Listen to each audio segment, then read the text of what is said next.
Comme c'est étrange.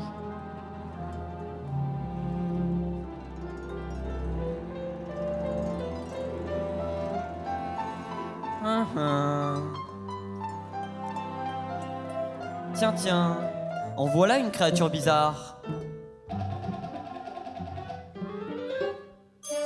Hein?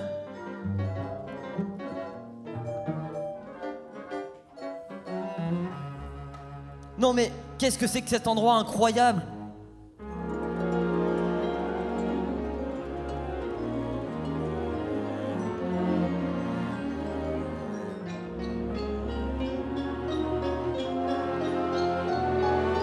Ça alors? Des racines carrées? Pi est égal à 3,14, 15, 92, 65, 35, 89, 74, 07, etc., etc., etc. Quoi? Y a quelqu'un? Bonjour Donald. C'est moi. Où suis-je? Au pays des mathématiques. Des maths magiques? J'en ai jamais entendu parler. C'est le pays de l'aventure. Qui êtes-vous? Je suis un esprit, le grand esprit de l'aventure. Parfait. Où va-t-on? Faire un voyage dans le pays merveilleux des mathématiques. Des mathématiques? C'est pour les intellos. Les intellos? Une seconde Donald, tu aimes la musique, n'est-ce pas? Oui. Sans les intellos, il n'y aurait pas de musique. Pouah. Viens, allons en Grèce antique, au temps de Pythagore, le plus grand des intellos, Pythagore? le père des mathématiques et de la musique. Des mathématiques et de la musique? Les mathématiques sont à la base de beaucoup de choses. Regarde, d'abord, il faut une ficelle. Bien tendue. Pince-la. Maintenant, divise-la en deux et pince-la à nouveau. Tu vois, c'est le même son, mais une octave au-dessus. Divise la partie au-dessus et au-dessus. Pythagore a découvert que l'octave avait une proportion de 2 à 1. Avec de simples fractions, il est arrivé à ça.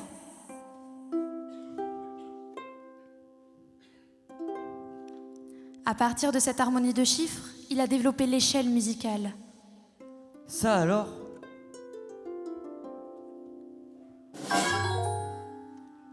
Que c'est étrange de trouver des mathématiques là-dedans?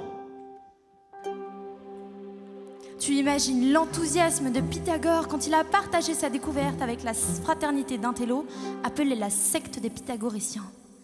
Ils se rassemblaient en secret pour discuter de leurs découvertes mathématiques.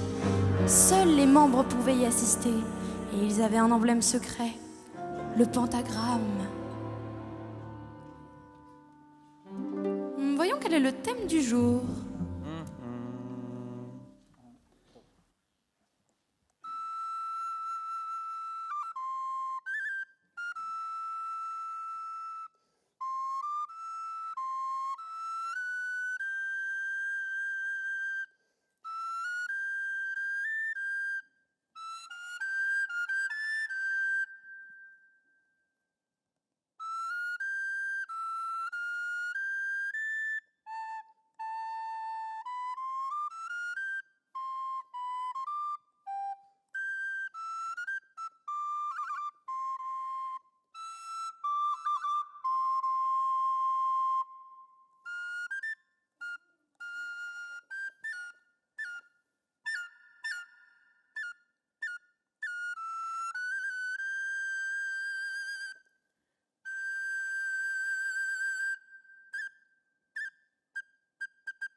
Eh bien, me voilà maintenant un intello puissance pi.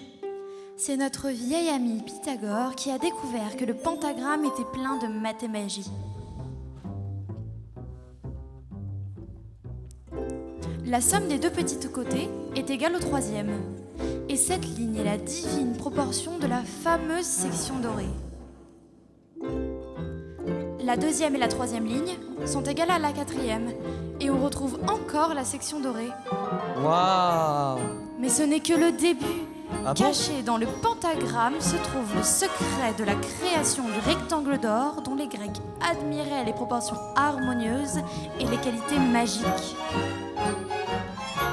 L'étoile comprend le rectangle d'or maintes et maintes fois.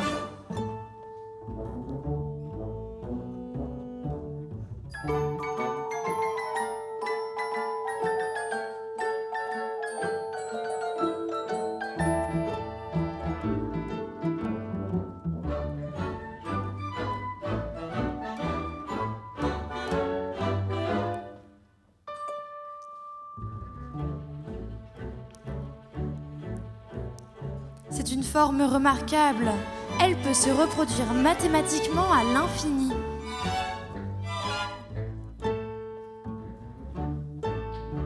Tous ces rectangles ont exactement les mêmes proportions.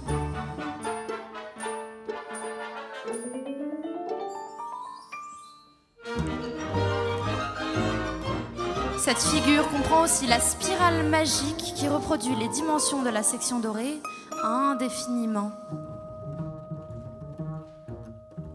Chez les Grecs, le rectangle d'or représentait une loi mathématique, le canon de la beauté. On le retrouve dans l'architecture classique. Le Parthénon, l'un des premiers monuments grecs les plus célèbres, comprend un nombre multiple de rectangles d'or.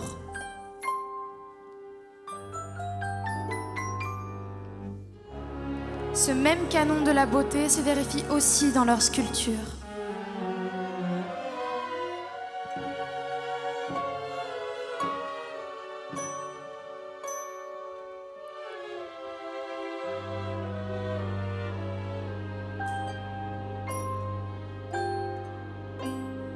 Durant les siècles qui ont suivi, le rectangle d'or a dominé le concept de la beauté en architecture dans le monde occidental. La cathédrale Notre-Dame en est un remarquable exemple. Les peintres de la Renaissance en étaient d'ailleurs fort conscients.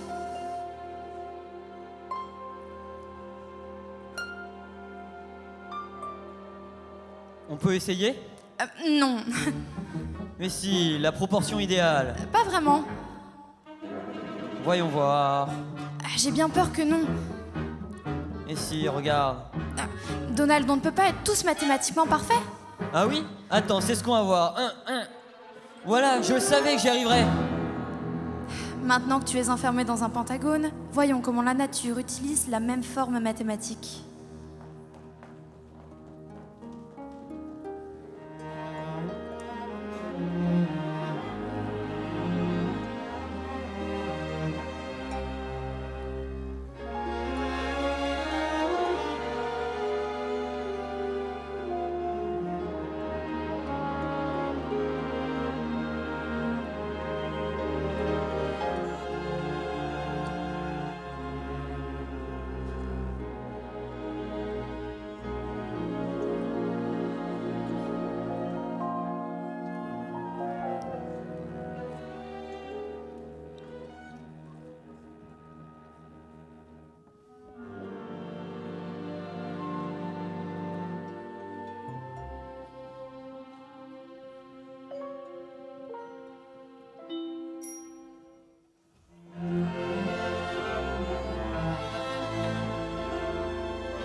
Alors, Donald, ton voyage géométrique t'a plu? Dites donc, monsieur l'esprit, les mathématiques, ça va plus loin que 2 x 2? Tout à fait, Donald. Les mathématiques sont aussi présentes dans les jeux. Dans les jeux? Ça alors? Commençons par un jeu qui se joue sur des cases. Les échecs.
Les échecs sont un jeu de stratégie calculée.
C'est très intéressant. Hein. Et ensuite? Presque tous les jeux se pratiquent sur des surfaces géométriques. Le terrain de baseball est en forme de diamant. Et hop!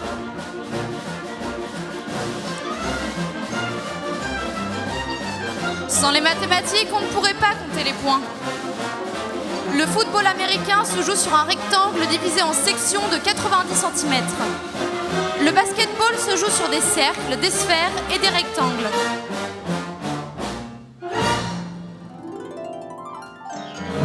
Même la marelle est composée de carrés.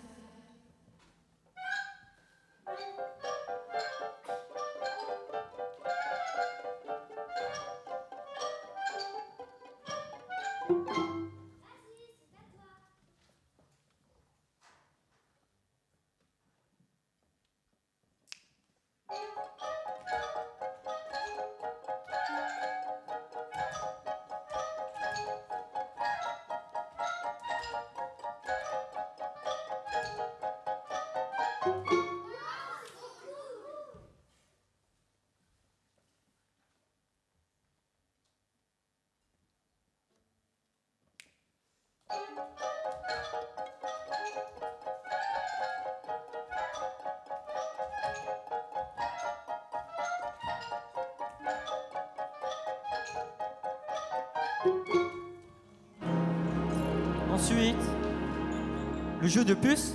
Non, un jeu mathématique qui se joue sur 2 carrés parfaits, avec 3 sphères parfaites et des diamants. En d'autres termes, le billard. Ça, c'est pour moi. Tu connais le jeu, n'est-ce pas, Donald? Bien sûr, la boule du joueur doit toucher les 2 autres boules. Comme ça. Ah, Voyons comment un expert du billard 3 bandes calcule son coût.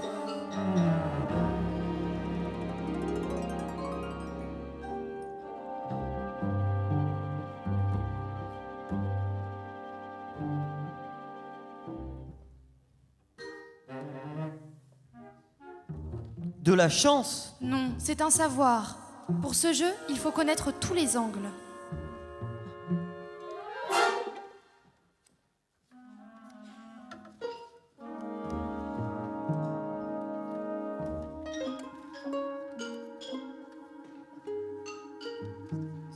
C'est incroyable. Comment fait-il? Ces astuces demandent de l'entraînement.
Maintenant, Donald, tu es prêt pour le jeu le plus passionnant.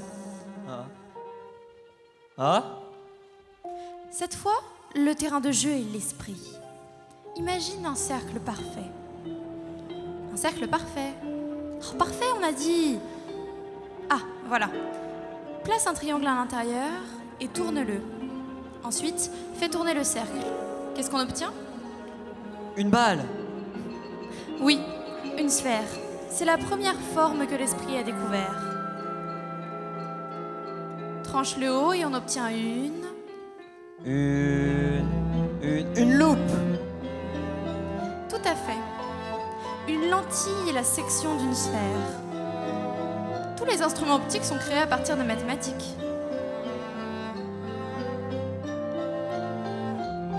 Tu vois, les mathématiques, c'est bien plus que des nombres et des équations. Mais revenons à notre cercle, à notre triangle. Fais-le tourner, on obtient une roue.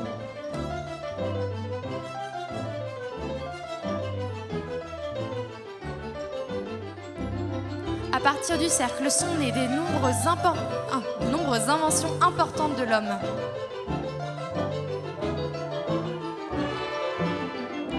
L'esprit peut créer des choses incroyables.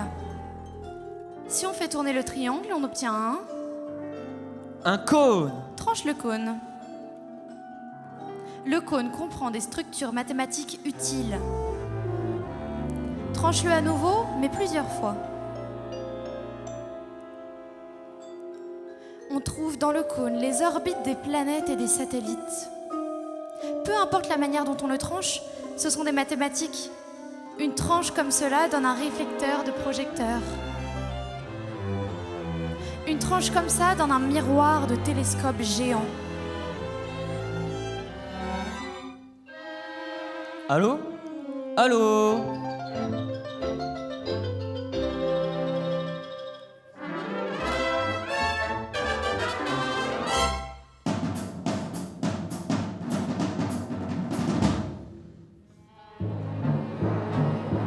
L'esprit est la source de toutes les découvertes scientifiques humaines.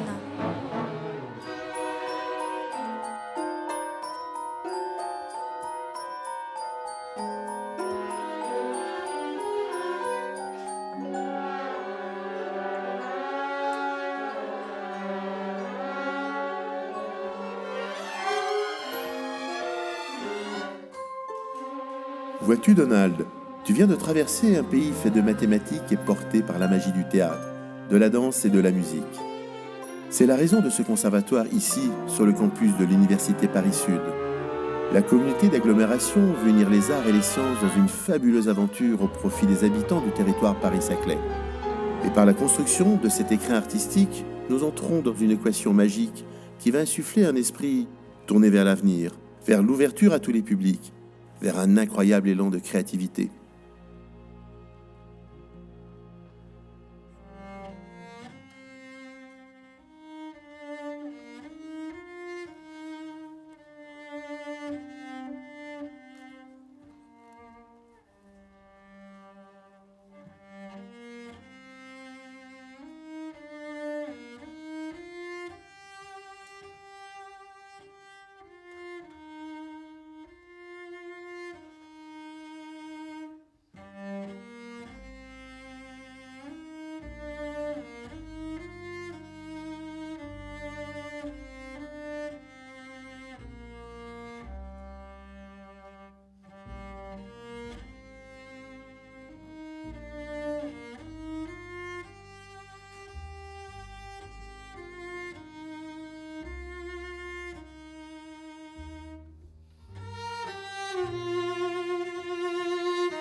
Donald l'esprit.